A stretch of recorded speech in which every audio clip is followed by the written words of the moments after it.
Hari Om and greetings from Denver. Every one of us gets to experience our community, whether that's through meaningful mornings or our yatras.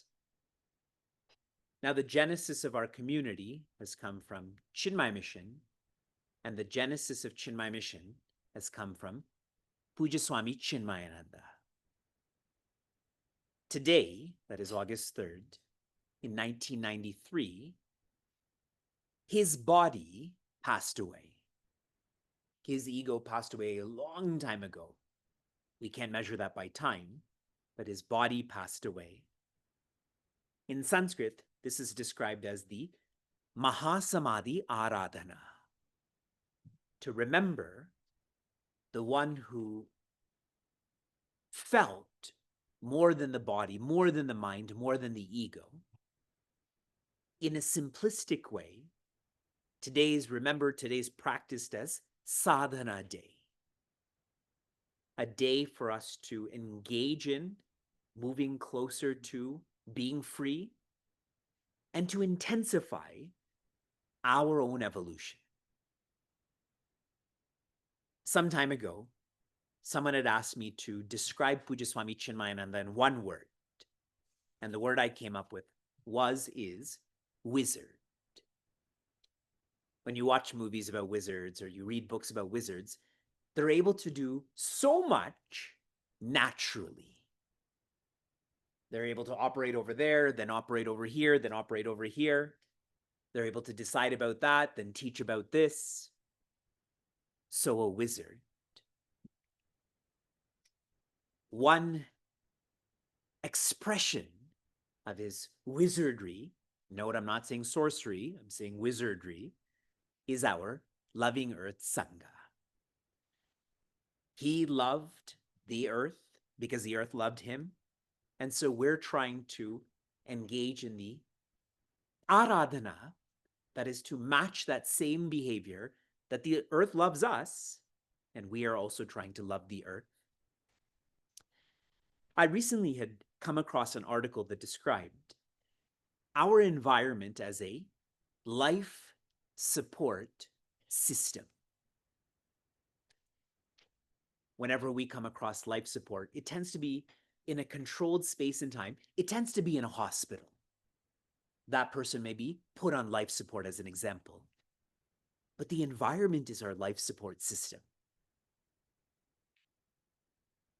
Many in North America, particularly in the southern part of Canada, the northern part of America, are experiencing very poor air quality because of forest fires. Now, when you breathe in smoke-filled air or air that's filled with smoke, it burns your lungs. You can't function. So truly, the environment is a life support system. And coming back to the reference to a hospital, initially some hospitals had life support systems, but now I feel most hospitals would. Our Loving Earth Sangha is that effort to take this feeling of a life support system, not just in environmental classes or environmental charities, but for this to spread into every facet of our community, every facet of our lifestyle. I'm commencing a yatra with 25 evolving adults, establishing adults. And as part of this yatra, we are engaging in our effort for awe. Tomorrow, we'll be going to a waterway to clean up that waterway. And really, that's what a yatra is supposed to be like. where one feels cared for by nature and so cares back for it. The same is manifesting in our spiritual parenting retreat that's coming up. Built into that retreat is a Loving Earth Sangha component. This year, we're engaged in Prithvi Yoga, on how our relationship with our Prithvi brings our perpetual betterment. Right now, we're flowing through the niyamas, that is the do's. We started off with shaucha, or to organize our spaces. We then continued to swadhyaya, which is to understand. The more I understand the micro, I realize I'm dependent on the macro and vice versa. And now we're going to flow into tapa, which is to discipline. Tapa, you all know, means to burn one's comfort zones. But nobody likes to be outside of their comfort zone. And so through Prithvi Yoga, through this community, the active message, the active reminder is to embrace discomfort. In fact, I would make this more acute: choose discomfort. By embracing this, by choosing this, what happens is we simply take less from the earth and we give back more to the earth. And this effort can't just be from this community and expressed through the facets of our community.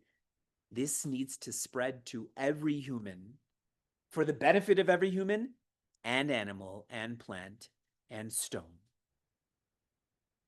So now the sentiment of discomfort, you're going to hear a whole lot about that now, and how discomfort, when engaged rightly, you can make this comfortable. And if it's comfortable for you, then that also implies that it's better for our Prithvi. Our team shall continue. Hari Om Vivek ji. Hari Om to my fellow seekers. Welcome. And what a wonderful day to have this workshop on Chinmaya Mahasamadhi Aradhana Day. I'm delighted to have the honor of introducing our guest for today. She is Charulata Pandit. Charu and her family have been part of Chinmaya Mission Connecticut since 1998. She moved to North Carolina in 2022 and serves in the CM Charlotte area. Since COVID, she has been a sincere and steady seeker in the CM Niagara community under Vivekji's guidance. She truly exemplifies the value of Tapa through her endeavors. She was part of the Kailas Yatra with Vivekji. She has trekked through the Himalayas. She has finished a 14K in the Rockies and a rim-to-rim hike in the Grand Canyon in a day. Last year, she literally walked the sacred path, and her dedication to Mother Nature is truly evident. I'm super excited for all of us to listen to Charuji, soak in this experience, and get inspired. Let's turn it over to Charuji. Hari Om. Gratitude to Vivekji and Hari Om to everyone. Sincere gratitude to Narmada Maiya for choosing me to be an appropriate candidate to do Narmada Parikrama. Feel the grace of the collective merit of my ancestors and Guru Shishya Parampara of Chinmaya Mission and Art of Living, who must have played a vital role in this selection. I am truly grateful to my family members for allowing me to take this challenge. Thankful for the blessings from elders and best wishes from my friends, specifically Usha Prabha Page and Shaila Kamli, who encouraged me to partake on this journey, and to all my well wishers. Heartfelt gratitude to humanitarian endeavors who fed me, gave me shelter for overnight stay. Walking was only possible because of their dedication to care and support. Sincere thanks to those who welcomed me as one of their own is truly felt like a home away from home. Lastly, I am grateful to be part of Loving Earth community and to have the opportunity to be here today. Narmade Har. Thank you, Charuji. So let's begin. For those who are unfamiliar, can you walk us through what the Narmada Parikrama really is, what it involves, the terrain it covers, why it's considered such a unique pilgrimage? Narmada Parikrama is a Hindu pilgrimage where a devotee takes a circular journey around the holy river Narmada. Traditionally, it's done by foot, and in recent years, it can be done by bus, car, two wheelers, or by bicycle. It involves starting from any chosen point on the river bank, keeping the river on your right hand side, and continuing the journey along the river to end the journey at the starting point. You are not allowed to cross Narmada River till you complete your parikrama. And if by mistake you cross Narmada River, then your parikrama is broken. In ancient times, there was only one path that was alongside the river, and the parikrama span was 3 years, 3 months, and 13 days, with three annual 4 months periods of pause during the rainy season. Today, there are three paths to choose between: riverside, highway, or in between, which goes through villages and farmlands. The distance of parikrama varies from 2600 to 3500 kilometers, that is 1600 to 2100 miles, depending on which path you choose. Time could be a few months to a few years, depending on continuity, breaks, and physical and mental fitness. For your reference, I walked 1,775 miles in 3.25 months, and I walked continuously without taking any breaks. Looking at the map, Narmada River is located in central India.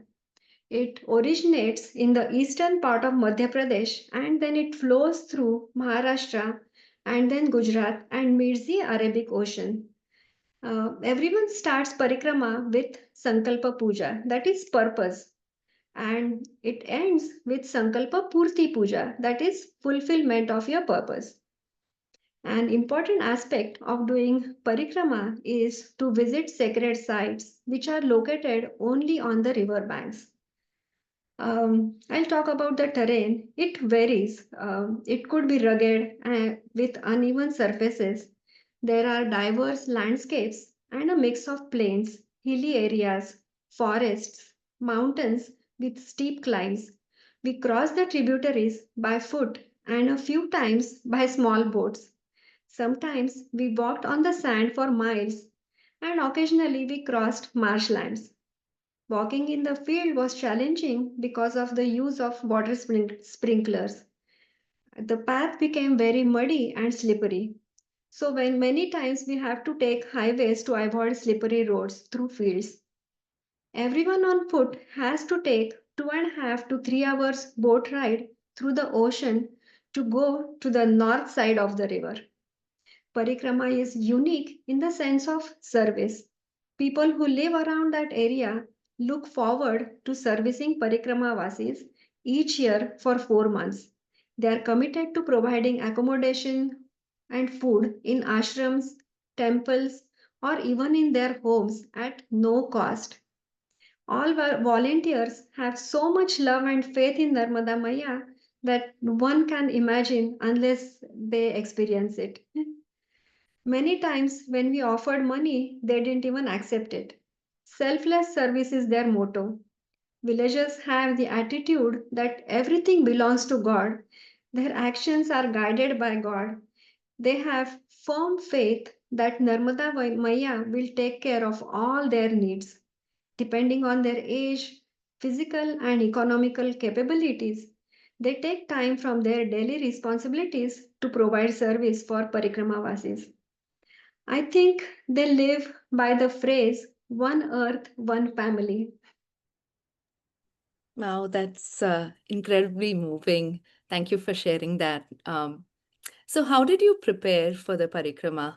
And what were some of the physical and mental preparation that went through before beginning the parikrama? Before beginning, I was clear about my purpose of doing parikrama is to practice tapa, that is discipline, and yagya, that is dedication for my spiritual growth, and donate money to the needy. Before going, I doubted my physical capabilities and I was afraid of asking my husband for his permission. But when I asked him, he immediately said, okay. So I put aside my physical capabilities. I took guidance from 2, 3 people who have done this parikrama. I read some articles online and few books.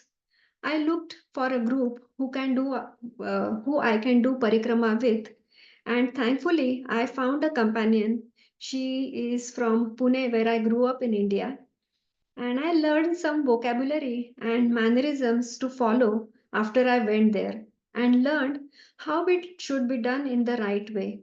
I tried to get the Parikrama Path booklet, which has information about different paths where I can have meals or I can stay overnight.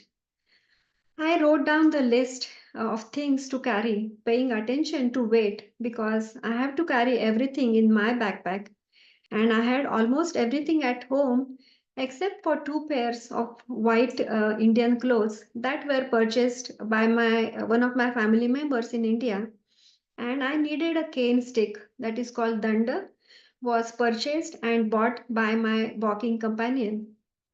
I joined the gym to gain physical strength, and I continued with my daily rituals of practicing yoga asana and pranayama and attending meaningful morning class. Wow, that's really packing light in one backpack, all the Yeah. stuff you showed. How did you cope up with the physical hardships like hunger, fatigue, harsh weather during the parikrama? And I'm sure there were moments that tested your inner strength. And what helped you stay connected and centered and aligned with your purpose? Trust me, I was hungry all the time. I follow a gluten-free diet for celiac disease, and their staple diet is tikkad or roti, which is a thick flatbread made with wheat flour, and that is served with dal or vegetable. So many times they served rice. I started purchasing snacks the day before for the next day to eat. Peanuts, low roasted chana, small packs of snacks were available in small shops along the way. These snacks came very handy when there was no rice served or when we couldn't get any food in the morning. And another thing was the food was very spicy. So I ate 2 packs of chicky, that is peanut candy, one after lunch and one after dinner to soothe my burning tongue. I had leg pain throughout from walking. At the beginning, we started walking 15 kilometers, that is 10 miles per day, and we gradually increased. And towards the end, we walked 35 to 40 kilometers, that is 25, 27 miles per day. I used to apply oil to massage my feet daily at night, and that helped with muscle fatigue. Weather was, I was there from November 8th till February 13th, so it was winter time. It used to get very cold at night and hot during the day, and it was exceptionally cold in the month of January. So we experienced some fog during that month, and we often lived in open or partially closed spaces. So falling asleep in that cold weather was difficult. Even after wearing winter hat, gloves, warm socks, sweatshirts, I had blanket, and many times they provided extra blanket. So even with two blankets, I was cold. While I was there, it rained only one day, and that made the roads very slippery and muddy, which prompted us to slow down and walk carefully. Um, Inner strength was tested all the time, and looking beyond helped me stay focused on my purpose of practicing tapa. Every day was full of surprises along the way, which path to choose, where to stay. Many times we could start on one path, and halfway through, a villager would tell us to take, another path because the path ahead would be backed up by the water or something. Or sometimes the volunteers would tell us to go here, and the other volunteer would say, no, no, don't go there, go somewhere else. So finally, we surrendered to Maya and let her decide wherever she wants to take us. And that helped. Um, I- Hindi language is spoken there everywhere, and it slightly changes regionally. Even though I can read, write, and speak Hindi very well, there was a language barrier. And in some tribal areas, we'll speak different languages which are hard to understand. So having a company and to use sign language helped me at that time.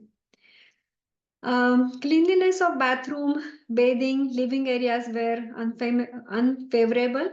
I kept telling myself that I'm going to be here only one night. um, we had to take cold baths in open areas, and most of the time we had to use hand pump to get the water and carry that bucket of water wherever we were going to bathe. And after bathing, washing our clothes with hands daily was very tiring. I was glad that they had cleaning supplies and water was available everywhere.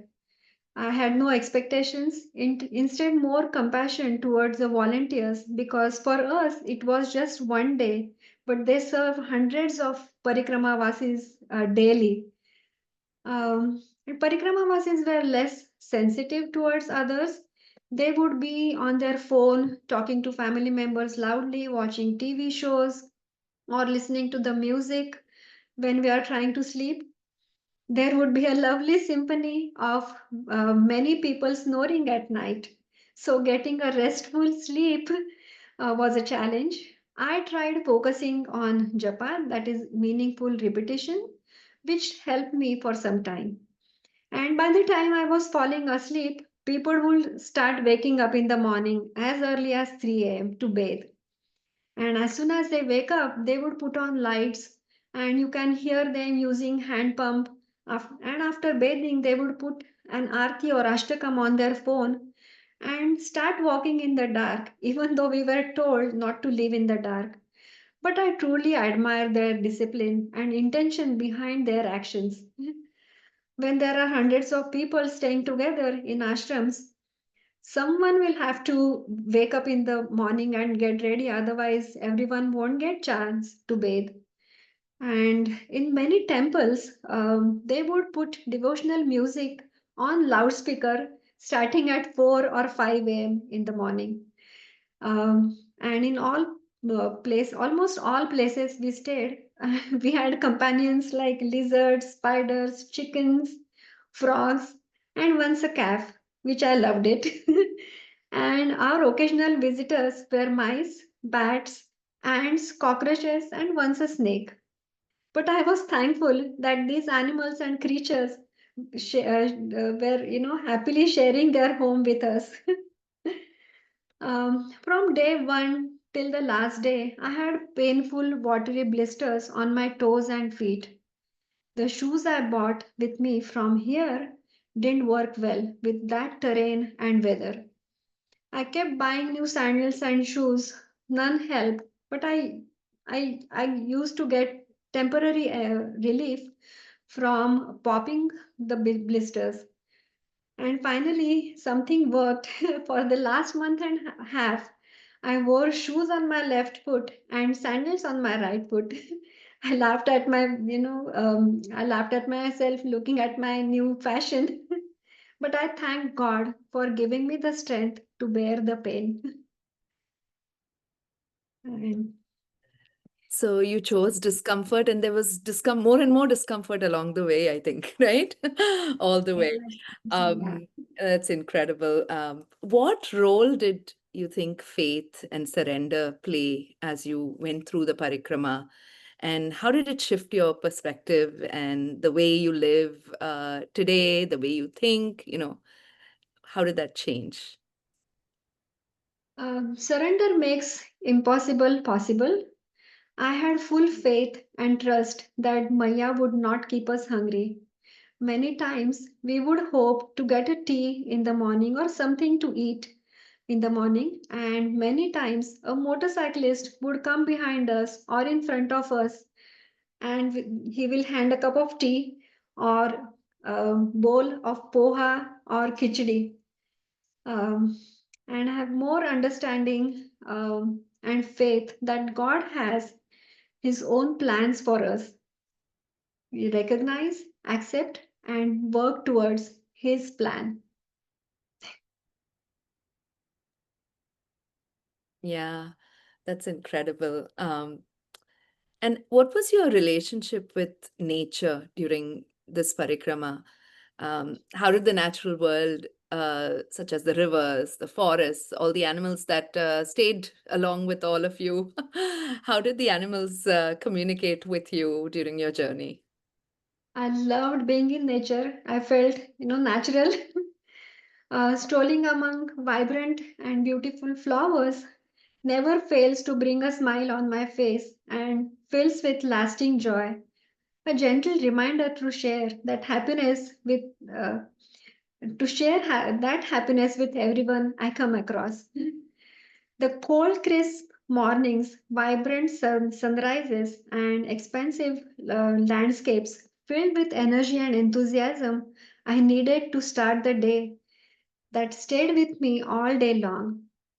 Cool evening breeze and beautiful sunset soothed the tired body. Ever changing landscapes reminded me that change is constant. Mountains, rivers, windy roads remind me of life's ups and downs and twists and turns. Narrow roads over steep slopes along the riverside prompted me to slow down and walk carefully. Thoughts of past experiences throughout my life were flowing with the river, and I felt grateful what I have and where I am now. On challenging terrain, I relied on tree branches and rocks for support, helping me to stay balanced and focused. It reminded me the support I received from the trust triangle. I eagerly looked forward to spending time with baby animals, holding baby goats in my arms, petting calves, and having them in my lap filled me with a deep sense of affection and a special feeling of belonging. The vast fields of fresh crops, both newly sprouted and ready to harvest, evoked a sense of nature's abundance and reminded me of our responsibility to reduce waste by using these resources wisely and in time so we won't waste. The flowing streams winding through rocks taught me keep moving forward and find a path even we faced with obstacles. Narmade Har. That's so powerful, Charuji. Can you share a miraculous or a surprising experience from your parikrama? So one day we were walking along the riverside on a hilly terrain with a narrow path. Nearby, another river flowing in between two small hills, merging that small river with River Narmada. As I reached on top of the first hill, I paused to look for a spot where we could cross. The river below seemed dry in places, thought some areas, though some areas looked muddy, I descended and headed towards what appeared to be a dry patch. But it turned out to be a quicksand. And in a moment, I began to sink. And suddenly, three people came running from the other side of the hill. I handed them the stick I was carrying, and they pulled me to safety. When I had looked before, no one was there, and these three had appeared out of nowhere. I had been, like since then, I've been open to whatever surprises the journey might bring, and this one I will never forget. You could feel Bhagwan's hand there, Yes, Maiya's hand there supporting you. Um, correct. so after completing the parikrama, how has your understanding of Tapa evolved? What message would you give the younger generation to adopt Tapa in their lives, and also some practical tips that you can suggest? Parikrama was completed only by God's grace. Thoughts of doing parikrama were put into my head by Maya through my friends. The obstacles were taken care of by Maya, so the process before leaving became smooth. She gave me the privilege that requires finances to travel and to give donations. She gave me the courage to stay focused on my purpose, taught me to trust, to surrender, and brought me closer to her so I could be dedicated to practice discipline. She blessed me with the mental and physical health so I could understand my weaknesses to grow out of them, and for the responsibilities given to me to help others with my strengths so I could grow more into them. There is so much to learn and grow from all devoted and dedicated volunteers. Looking at their commitment, it helped me with my commitment. Maya gave me the perfect company of people whose mind, actions, and words were always about their gratitude towards Maya that helped me to follow them. We made ourselves comfortable in all uncomfortable circumstances, knowing that this is not going to last long. Maya gave me the superpower to bear the pain so I won't give up. Sincere gratitude to Maya for loving me by providing the opportunity so I could practice tapa. The message I would give youngsters would be to be more understanding that discomfort is temporary and push yourself to do something that is outside of their comfort zone. Observe discomfort and remind yourself that this too shall pass. Once in a while, try something that you don't like. If things don't work out, have patience and faith that it will work next time and learn from that experience. That's all. Thank you, Charuji. That was wonderful. We have one last question to conclude our discussion from today. If the river Narmada could speak, what do you feel she whispered to you? She whispered to me to have faith and reminded me that this too shall pass. And I will request everyone to close your eyes for a moment, feel the stillness, and now imagine Maya is calling me gently to her banks, her waters shimmering under the sun. I sat near her, heart wide open, and it was as if she wrapped me in the flowing water and timeless love and ancient wisdom. She didn't speak in words, she flowed through my thoughts and whispered to my spirit, "You are not alone. Walk on. I am with you." At this time, let us all reflect on all we have heard and how we can draw inspiration from nature to deepen our dedication through discipline.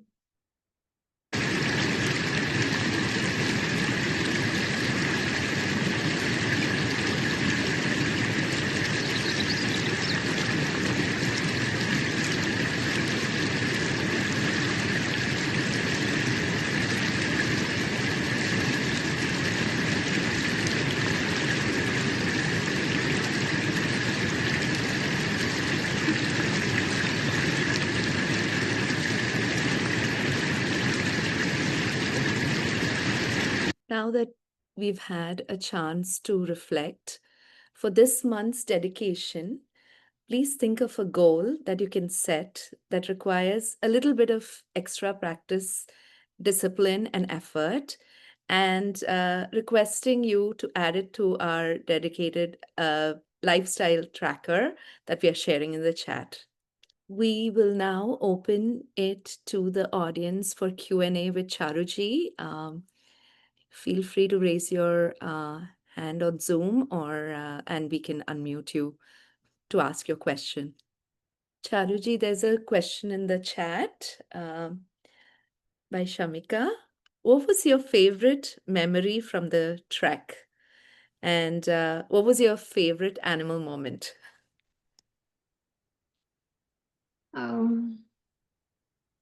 My favorite moments are always petting animals. And one day, um, uh, I had to hold a baby goat which was just born. I I was able to hold him after maybe 10 minutes. He was born. And another day, I was able to held a calf. Um, he was born around 4 p.m. the day before, and he was in my lap at 8 a.m. next day. So those are the two moments with uh, animals I would never forget. Charuji, I have a question. I know you were away for 4 months, almost, yeah, 4 months. So I'm guessing you didn't have your phone, you had no technology, and how was that feeling? I had my phone with me, and thankfully, I have a T-Mobile service, so it was working everywhere. But during Parikrama, I did not use my phone as much. I used it to take pictures, and I called my husband once in a while, and I called my daughter only once in that 3.5 months, almost 4 months. There's a question from Rita. She's asking you if, Charuji, would you do this again? If Maya wants me to do it again, if she calls me, I will. There is a question: how many of you were in the group? So me and one of the uh, lady from India, we both started together. But from day one, we met so many people. We used to walk together. We might not stay together always, but every once in a while, every maybe every other day, or every within 2 3 days, we would, be together. So I basically had company of at least 50 to 100 people walking behind us or in front of us, and we met them in ashrams, or we met them wherever we stopped at lunch. So basically, a lot of people. I had familiar faces later on. Initially, they were new. There's a question. Did you feel stronger physically after you were done? Yes, right after not, because I had lost lot of strength. I could feel the weakness. I had lost lot of weight, and after gaining that weight and after gaining strength, yes, I feel much stronger. Hari Om Charu, it's really wonderful to see you and hear from you. I mean, we did meet right before the yatra, so it's good to see you again. I was just wondering, Mhm. like, after, did you do the Mount Kailash before or after the Narmada? I did Mount Kailash before Narmada. So, how was the experience? Because both of them are quite tough. And although the terrain is also very, very different, was it kind of like a similar experience or was it very different? It was different because at Mount Kailash, there there was high altitude related sicknesses I experienced, and here there was no issue of high altitude. It both were difficult, but I think because of I was on the ground, this was much easier as compared to Mount Kailash. Mount Kailash was the high altitude trek, and here the length was long. I was there 3.5 months, so it was lengthy time wise, and Mount Kailash is about 10-12 days And trek. spiritually, like, did you experience anything like different in both the yatras or something similar, or how did you feel? Um, you have to surrender and you have to have faith that God will take care of you. And you feel that strength when when you're physically weak, that mental strength that someone is behind you that gives you the power. And I felt that both the times. How come we never, in North India, we never ever hear about this yatra? Like, I had never heard about it until I met you, you know. I It's just had never heard something about it until 2 years ago. And this really. is more common in Maharashtra, Gujarat, and MP. I did not meet a single person from South or North um, or from East. Thank you again. My pleasure.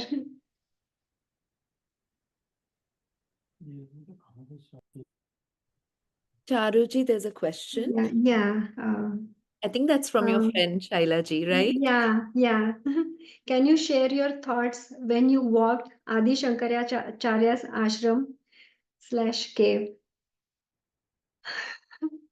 I felt my heart is um, what do you call it? I felt the tightness in my heart, and I had tears later that oh my God, what I have visited, and um, I had I had no words to express my feelings, and I still don't have words to express my feelings, but I had the deep, um, uh, what do you call, gratitude for Adi Shankaracharya, the way, everything was there. And I really felt fortunate for visiting that place. So sincere, gratitude and pranam to Narmada Maya for showing me uh, that I could visit these.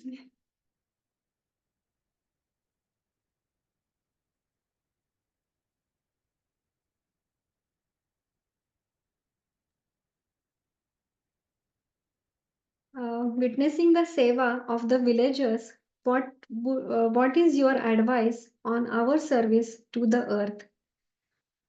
Um, I noticed them using everything fully. There was no wastage. They lived the way we lived 50, 60, or our parents, grandparents, great grandparents lived 50, 60, 70 years ago.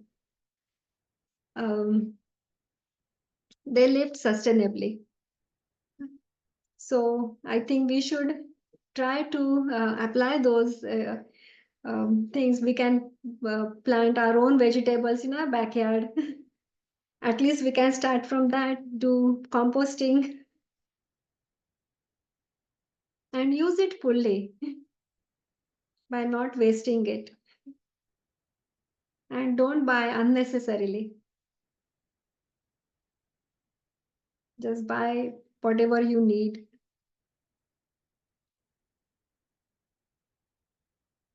They had very little. They were Most of them were poor and they had very little, but they were happy.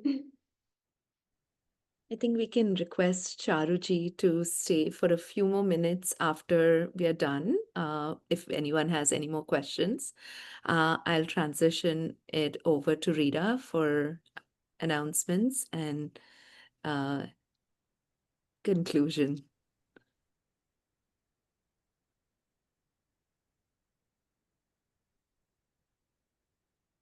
Hariom, everyone. Thank you, Jaroji, for, it looks like we actually have another question. Hariom Malatiji. Oh, Hari Om, sorry, I didn't figure out how to raise the hand. My daughter had to show me. Olding, I'm getting old. Okay, Charuji, it's so nice to see you, Charu. It's been a long time since you moved to North Carolina, right? So, no, so how did you stay? I mean, how did your family miss you for so long, and how did they react? It's hard, for you to leave everybody and go like that, right? So I was wondering, how are they prepared for this? I think they were fine. You should ask Sanjeev.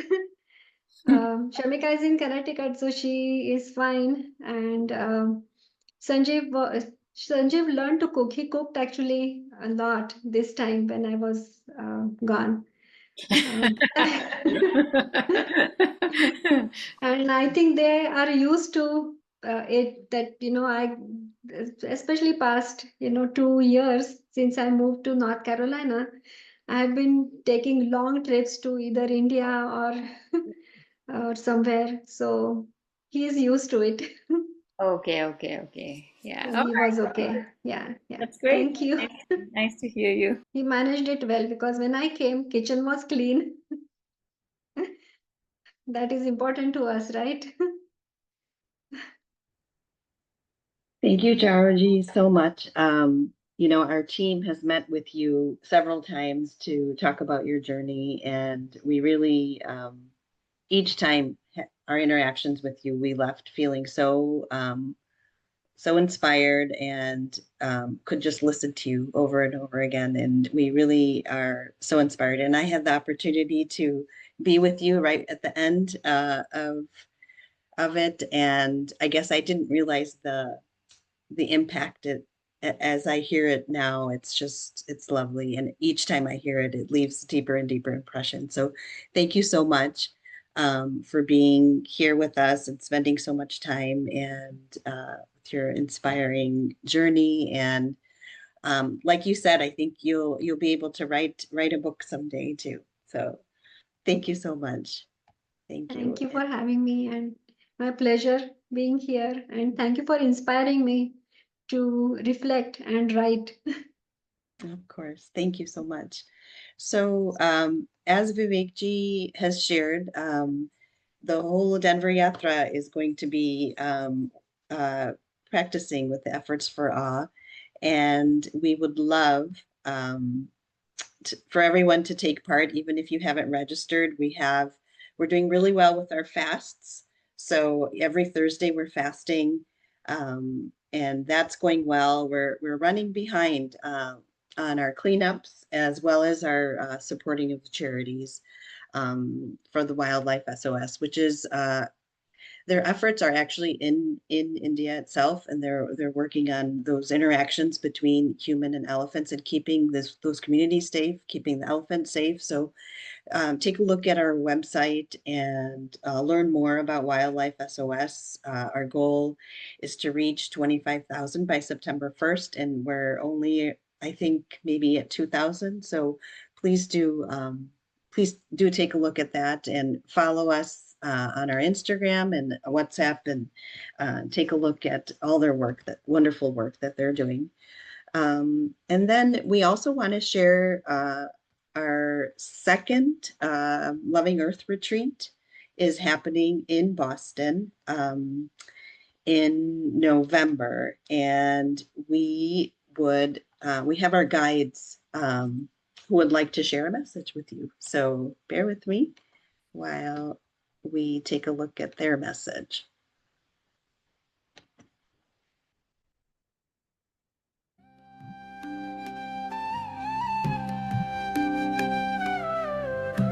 To our loving Mother Earth. And when we do, we see clearly one who gives unconditionally and incessantly.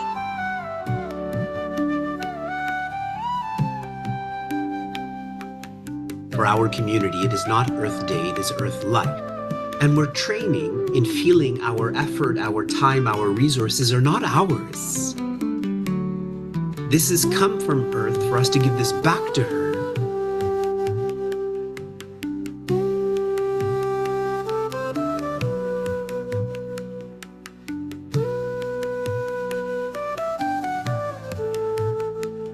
An immersive experience in which dynamic programming and inclusive culture will be facilitated for everyone who feels this gratitude, who feels they must protect the Earth. The Earth needs this, so register. As Vivekji and Sumanji have shared, please do take a look at the website that's shared in the link in the chat. And Boston is actually hosting the retreat this year. So looking forward to seeing all of our, those in the Northeast and Canada to join us. And with that, we will also have our next retreat, which will be on September 7th. So please look out for that and join us. We will now end with a few shantis, and we'll see you all next month. Shanti, Shanti, Shanti. Hari Om, everyone.